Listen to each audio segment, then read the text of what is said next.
Bonjour et bienvenue sur SkillsTechNet, mon nom est Rodrigue Diaki. Nous allons voir aujourd'hui la troisième partie de notre série de présentations sur la configuration des routeurs. Cette troisième partie s'intitule « Configuration des paramètres de base d'un routeur ». Notre présentation va s'articuler autour de 9 grands points. Premièrement, je vais vous présenter l'architecture autour de laquelle nous allons travailler. Ensuite, nous verrons les modes de fonctionnement d'un routeur. Troisièmement, la configuration de l'invite de commande. Ensuite, nous verrons la configuration du nom d'hôte. Après, la configuration de la bannière, la protection du routeur par mot de passe, la configuration des interfaces réseau, la configuration de la résolution DNS et enfin, en 9e point, nous verrons le réglage de la date et de l'heure. Alors, notre architecture de test se présente donc comme suit. Elle est constituée de deux routeurs installés sur deux sites distants, d'un switch de niveau 2 et de deux ordinateurs. Alors, il ne s'agit pas pour nous ici de présenter ce que c'est une interconnexion de sites. Nous allons simplement ici montrer comment configurer les interfaces des deux routeurs et ensuite implémenter le système DNS sur le routeur du site de Toronto et avec les deux ordinateurs, nous allons faire les tests de résolution DNS. Les modes de fonctionnement du routeur.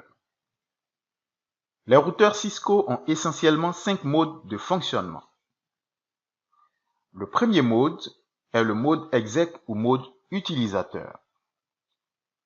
Ce mode permet essentiellement de visualiser l'état du routeur et d'exécuter quelques commandes simples. C'est le mode par défaut dans lequel on se trouve après s'être connecté sur le routeur. Pour visualiser les commandes disponibles dans ce mode, il suffit de taper le point d'interrogation. Alors, ce mode se présente donc comme suit. L'invite de commande avec le signe que nous voyons ici pour marquer le mode utilisateur. Alors, pour visualiser dans la réalité comment ce mode se présente, nous allons partir sur la console de notre routeur de test dans notre interface JNS-Free. Voilà, nous sommes donc ici sur notre routeur de test dans notre interface JNS-Free. Voilà, nous sommes donc dans le mode utilisateur et pour visualiser les commandes disponibles dans ce mode, nous allons saisir simplement le point d'interrogation et le routeur va nous dérouler toutes les commandes qui sont disponibles dans ce mode. J'appuie juste sur la touche Entrée pour dérouler toutes les commandes disponibles dans ce mode. Voilà, ce sont donc des commandes simples qui permettent de visualiser l'état du routeur pour faire des tests de connectivité, etc., etc. Ensuite, nous avons le mode exec privilégié. Toutes les commandes possibles de l'iOS sont accessibles en mode exec privilégié. Pour passer dans les autres modes de configuration à part les modes Roman et RxBoot que nous avons vus dans les vidéos précédentes, il faut forcément passer par le mode exec privilégié. Pour visualiser les commandes disponibles dans ce mode, nous allons donc procéder de la même façon. Voilà, nous sommes donc retournés sur notre routeur et je vais passer en mode exec privilégié en tapant la commande enable. Voilà, et je fais le point d'interrogation. Voilà, le routeur me déroule donc toutes les commandes disponibles dans ce mode.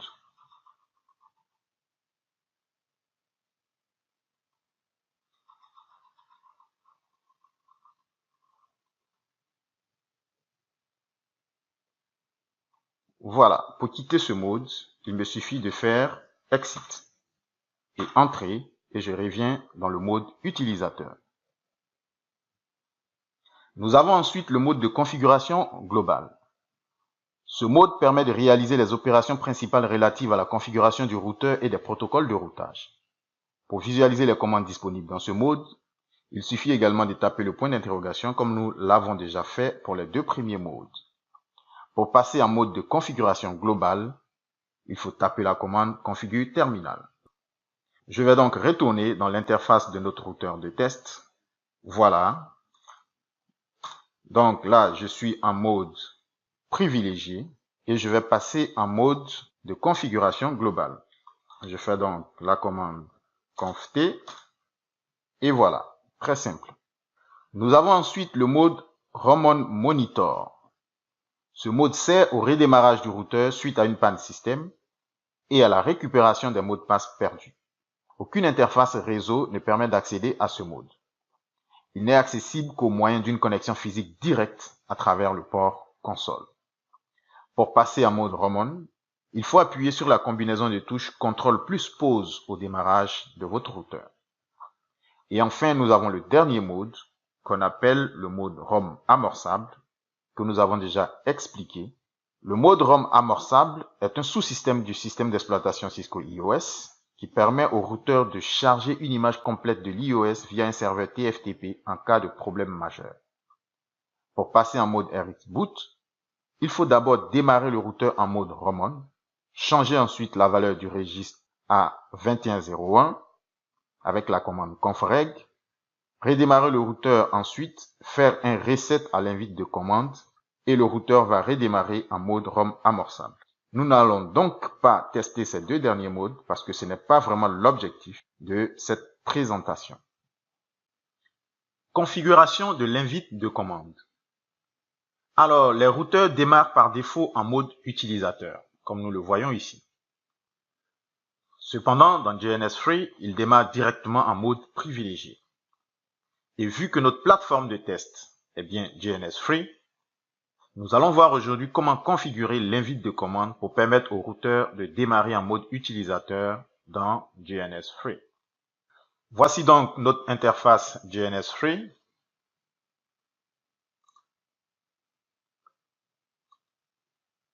Je vais placer notre routeur dans l'espace de configuration. Je vais faire clic droit, démarrer et clic droit, afficher la console. Voilà.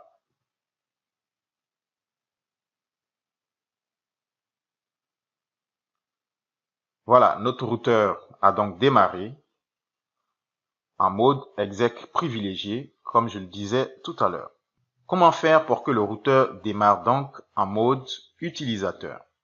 Voici donc la procédure. Nous allons donc taper la commande conft pour aller en mode de configuration globale. Ensuite, line console 0, entrée, et saisir la commande nos privilèges level 15. Ensuite, je fais exit et je fais CTRL Z et je fais encore exit. Voilà, je fais entrer et voilà. Je suis donc en mode utilisateur. Voilà. C'est donc cette procédure qu'il faut utiliser pour configurer votre routeur en mode utilisateur. Configuration du nom DOT. Alors, le nom DOT, c'est le nom que porte le routeur dans le réseau. L'administrateur peut nommer ses routeurs selon son bon vouloir. Cependant, il est généralement conseillé de nommer le routeur en fonction de son emplacement géographique. Cela vous permet d'identifier facilement vos routeurs au cas où vous avez une infrastructure composée de plusieurs routeurs. Dans notre exemple, nous allons nommer nos deux routeurs, routeur siège et routeur Toronto. Nous allons donc retourner dans notre interface DNS Free pour nommer nos routeurs. Voilà, nous sommes donc dans notre interface DNS Free. J'avais déjà placé le premier routeur. Je vais placer le second. Voilà. Ensuite, je vais les relier. Voilà. Et le premier routeur sera donc nommé routeur siège et le second sera nommé routeur Toronto. Je vais donc démarrer le second routeur. Je fais clic droit, démarrer, et ensuite clic droit, console. Voilà. Je peux agrandir mon écran. Et voilà. Voici donc le premier routeur qui s'appelle R2, qui va devenir routeur siège, et le routeur R3 qui va devenir routeur Toronto. Je vais donc commencer par le routeur R2. Je vais réinitialiser ma console en faisant reset terminal. Je fais entrer. Je fais enable pour aller en mode exec privilégié. Et ici, je fais conft t et je vais maintenant nommer mon routeur avec la commande hostname. Voilà.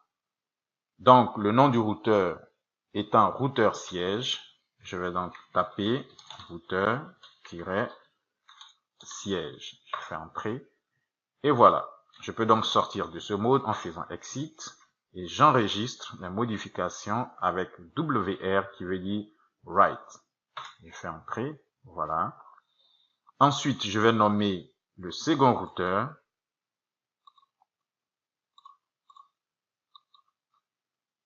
Je vais également réinitialiser mon terminal. Voilà.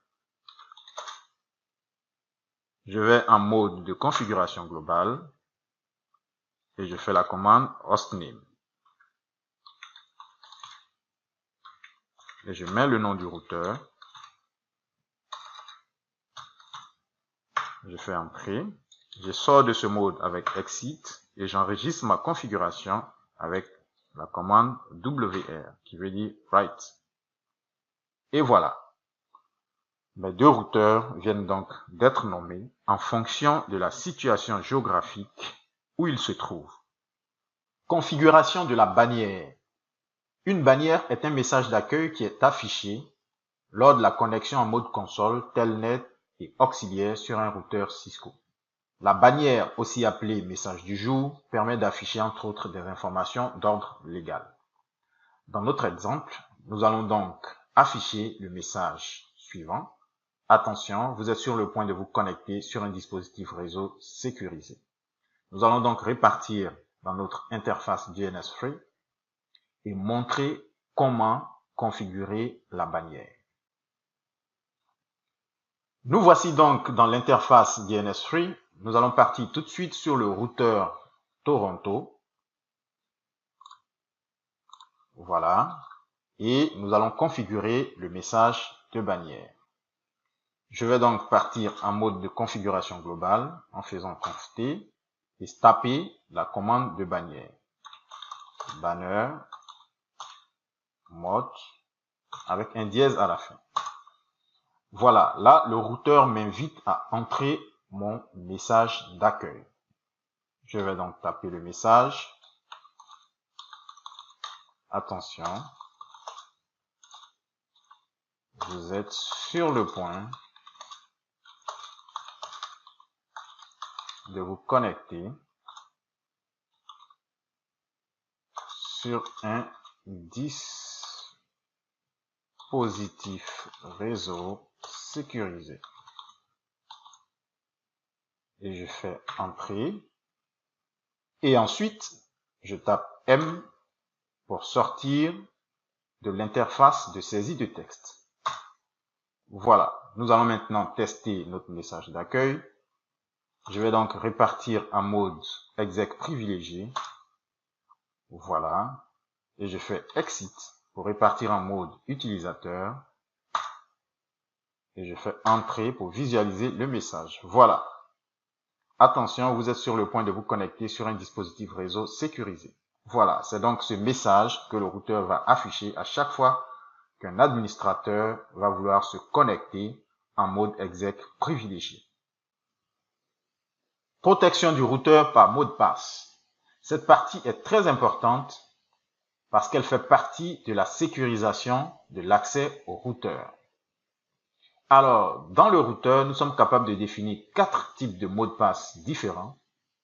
Premièrement, les mots de passe d'accès à la console, les mots de passe d'accès aux interfaces auxiliaires les mots de passe d'accès distant via Telnet et les mots de passe d'accès au mode privilégié. Tous ces mots de passe peuvent être définis de façon claire, de telle sorte que quand quelqu'un fait un showrun sur la configuration de votre routeur, il est capable de voir tous les mots de passe. Alors, pour être prudent, après avoir défini tous ces mots de passe, nous allons donc définir la commande de cryptage qui va nous aider à crypter tous les mots de passe de telle sorte qu'ils soient invisibles à tout utilisateur. Nous allons donc repartir dans notre interface JNS-Free pour définir tous ces mots de passe. Nous voici donc sur le routeur de Toronto, préalablement configuré pour démarrer en mode utilisateur. Donc, avant de définir les mots de passe, assurez-vous que votre routeur a été configuré pour démarrer en mode utilisateur, comme nous l'avons vu au début de cette présentation. Nous allons donc commencer à définir le mot de passe d'accès à la console. Je vais donc passer en mode exec privilégié.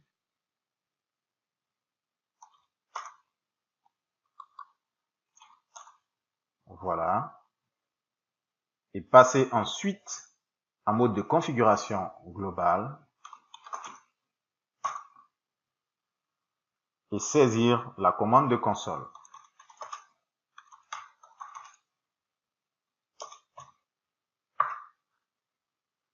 Donc, je fais line console 0 et je définis le mot de passe d'accès à la console.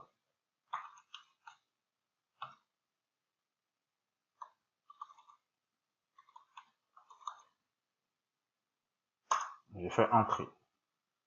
Ensuite, nous allons définir le mot de passe d'accès aux interfaces auxiliaires.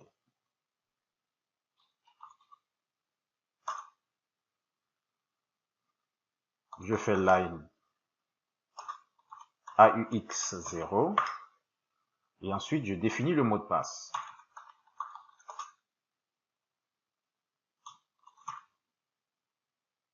AUX, je fais entrée.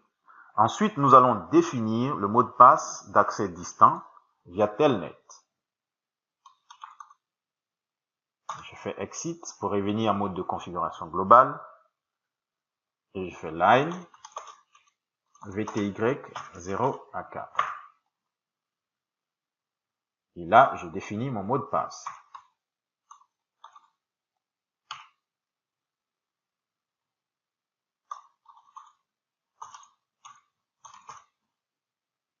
Et je fais entrer. Je sors du mode et je vais enfin définir le mot de passe d'accès au mode privilégié. Donc, je fais enable, password, et je définis le mot de passe que je vais appeler privilégié. Et je fais entrer. Voilà, tous les mots de passe ont été définis, mais il faut noter que les définir de cette façon n'est pas la bonne manière. Parce que tous les mots de passe ont été définis en clair. Ils peuvent être donc visualisés lorsqu'on tape la commande showrun. Je vais donc sortir du mode de configuration globale en faisant exit et je fais showrun. Voilà. Voici donc le premier mot de passe que nous avons saisi, qui est privilège. Ensuite, nous allons visualiser les autres mots de passe tout à fait en bas de la console. Voilà. Le second mot de passe, donc, d'accès à la console. Voilà, DTRO console. Le troisième mot de passe d'accès aux interfaces auxiliaires, c'est bien DTRO auxiliaire. Et enfin, le dernier mot de passe que nous avons défini, c'est le mot de passe d'accès distant, DTRO Telnet. Voilà, tous les mots de passe sont donc en clair. Pour les crypter, il faut donc exécuter la commande de cryptage des mots de passe. Nous allons donc repartir en mode de configuration globale et saisir la commande de cryptage des mots de passe. Service.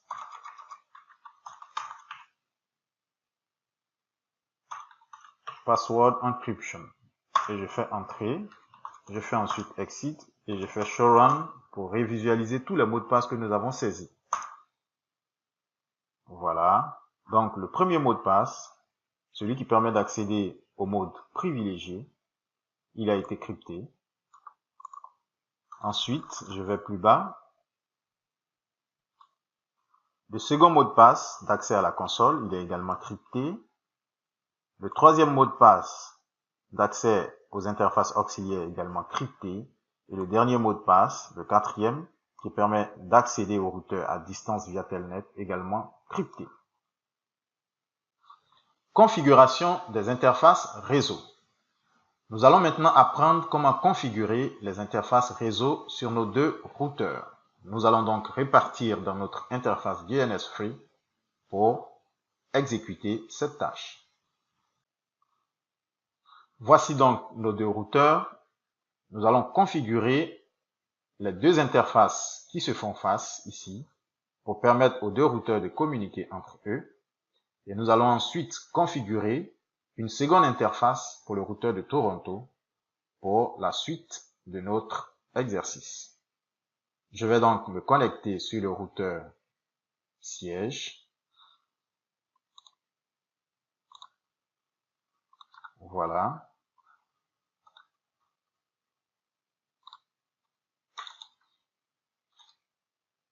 Je pars en mode privilégié et ensuite en mode de configuration globale. Et je me place sur l'interface F00, qui est l'interface justement qui fait face au deuxième routeur. Donc je fais interface F00. Je tape l'adresse IP. IP adresse 10.0.0.10 avec le masque de sous-réseau. Je fais entrer et je fais no shutdown. Voilà. Ensuite, je me connecte sur le routeur de Toronto. Voilà, et je fais pareil. Je vais en mode de configuration globale. Je vais sur l'interface F00, qui est la seconde interface qui fait face au routeur du siège. Et je tape l'adresse IP. Donc, IP adresse 10.0.0.11 avec le masque de sous-réseau.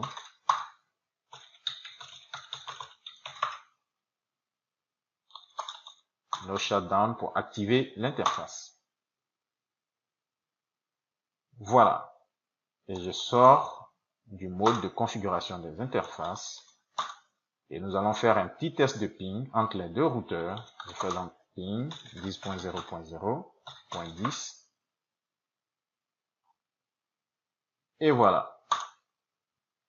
J'arrive donc à pinguer le routeur du siège. Je vais également me connecter sur le routeur du siège et pinguer le routeur de Toronto.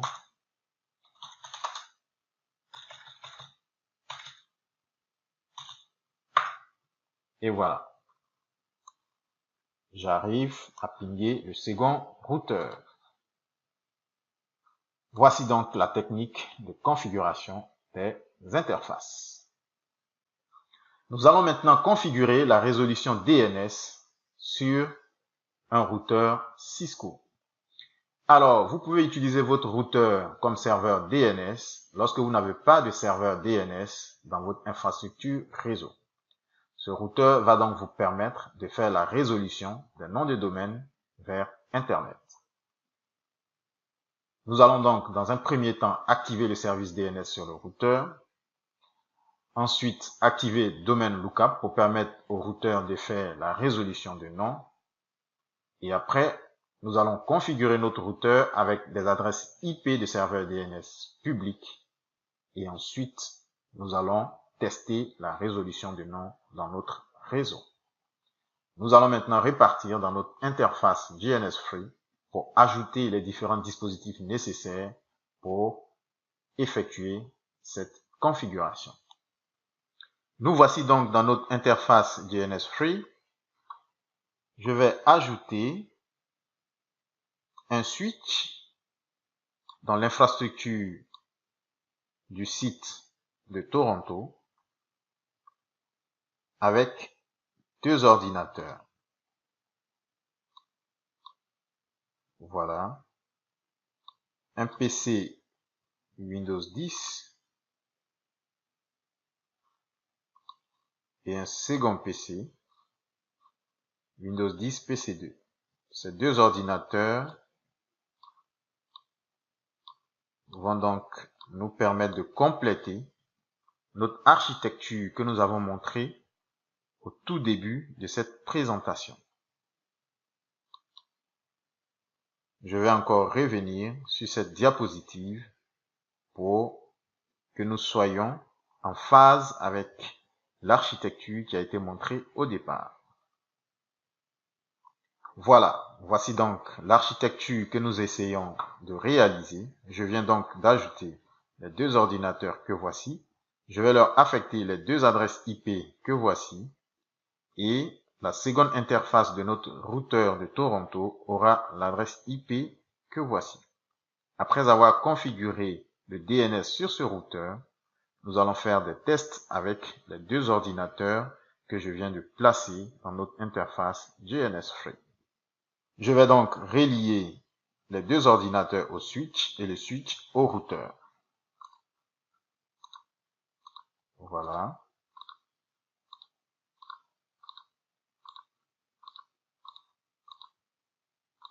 Et voilà. Je vais maintenant configurer cette interface qui s'appelle F01.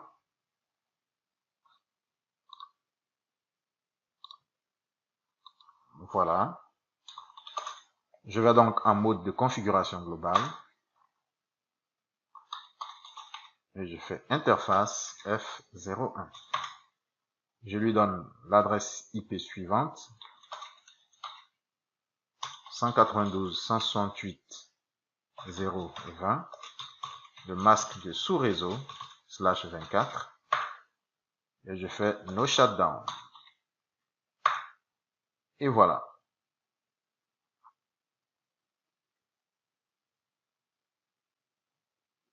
Ensuite, je vais retourner dans mon interface JNS Free et démarrer nos 2 ordinateurs qui sont des machines virtuelles de VirtualBox. Alors, pour apprendre comment configurer la communication entre des machines virtuelles de VirtualBox et des routeurs dans JNS Free, nous avons déjà réalisé une vidéo nommée VCI 001 qui montre justement comment faire cette configuration. Nous n'allons donc pas revenir sur cet aspect de la configuration. Je vais donc simplement démarrer mes 2 ordinateurs en faisant clic droit, démarrer. Voilà. Je vais également démarrer le second ordinateur. Voilà. Et attendre patiemment que les bureaux s'affichent avant de configurer les paramètres TCP/IP sur les 2 ordinateurs. Voilà, nos 2 ordinateurs ont fini de démarrer. Je vais me connecter sur le premier et configurer les adresses IP.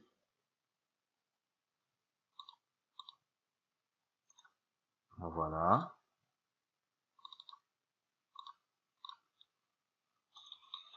« 192.168.0.10 » le masque de sous-réseau et la passerelle, c'est l'adresse IP de notre routeur. C'est également lui qui sera le serveur DNS. Donc dans DNS primaire, je mets l'adresse IP du routeur. Je fais entrer. Voilà. Et je vais sur le deuxième poste. Il faut définir également les paramètres TCP/IP sur ce poste afin qu'il communique avec notre routeur. 192.168.0, 11, masque de sous-réseau, passerelle, c'est l'adresse IP du routeur, et le DNS, c'est l'adresse IP du routeur.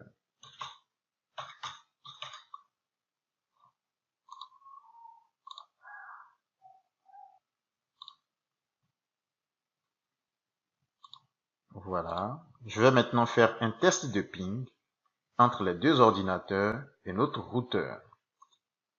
Je vais donc ouvrir ma ligne de commande et pinguer le routeur. Ping 192.168.0.20. Et voilà, le routeur répond. Je vais sur le deuxième poste et je fais pareil. Voilà, j'arrive à pinguer le routeur. La communication est donc établie entre les deux ordinateurs et le routeur. Je vais maintenant retourner sur le routeur pour configurer le DNS.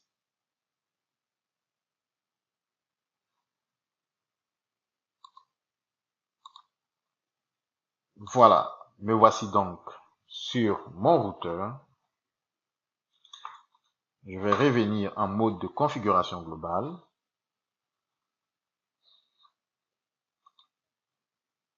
Je fais reset terminal pour une meilleure visibilité. Et je vais activer le service DNS sur le routeur. Donc, je saisis la commande IP DNS Server. Voilà. Ensuite, je vais activer la résolution de nom avec IP Domain Lookup.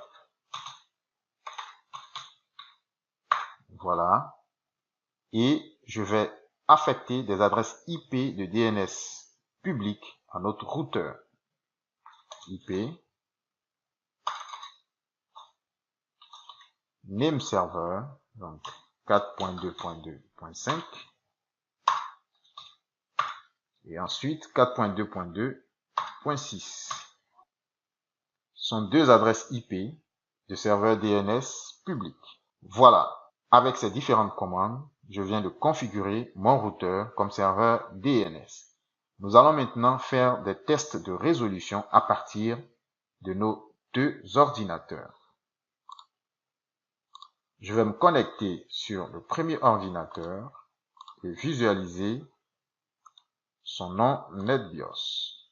Voilà, il s'appelle Win10 PC et le second s'appelle Win10 PC2. Nous allons également visualiser son nom.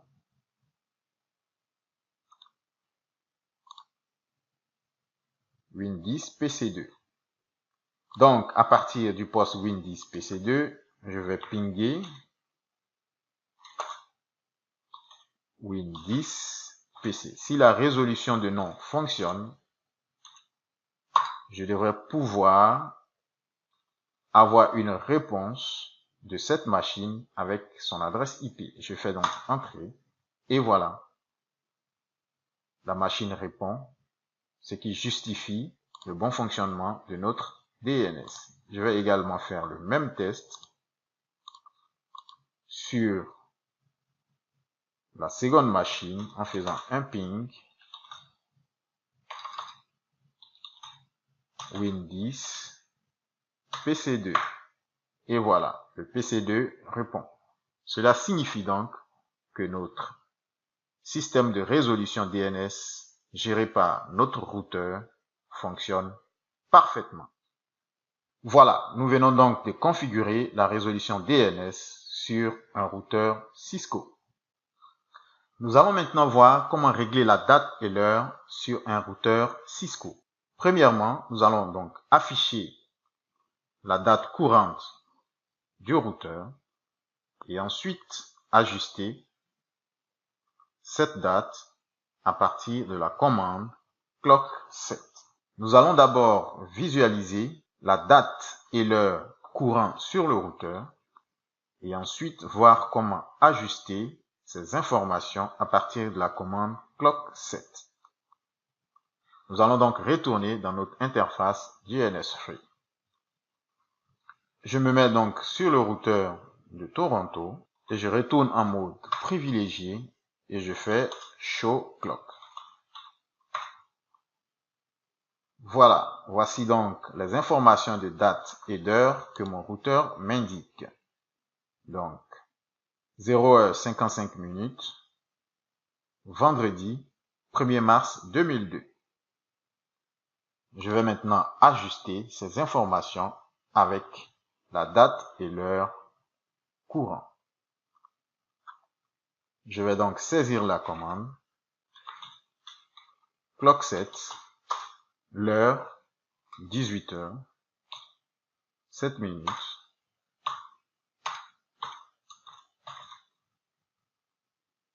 mois, donc 7 octobre 2017. Je fais entrée et ensuite je fais show clock. Et voilà, donc 18h07, 7 octobre 2017, c'est effectivement un samedi. Voilà, voici donc comment vous pouvez ajuster la date et l'heure sur un routeur Cisco. Voilà, nous sommes donc à la fin de notre présentation et nous allons faire un petit récapitulatif de tout ce que nous avons appris aujourd'hui dans cette présentation. Nous avons donc vu les modes de fonctionnement d'un routeur, la configuration de l'invite de commande, la configuration du nom d'hôte, la configuration de la bannière, la protection du routeur par mot de passe, la configuration des interfaces réseau, la configuration de la résolution DNS et enfin le réglage de la date et de l'heure. Je voudrais également rappeler que toutes les commandes que nous avons utilisées au cours de cette présentation se trouvent dans un fichier TXT téléchargeable sur notre site internet au www.skills-technet.com dans le menu catalogue. Ainsi prend fin cette présentation. Merci de nous avoir suivis et à très bientôt pour la partie 4 de cette série sur la configuration des routeurs.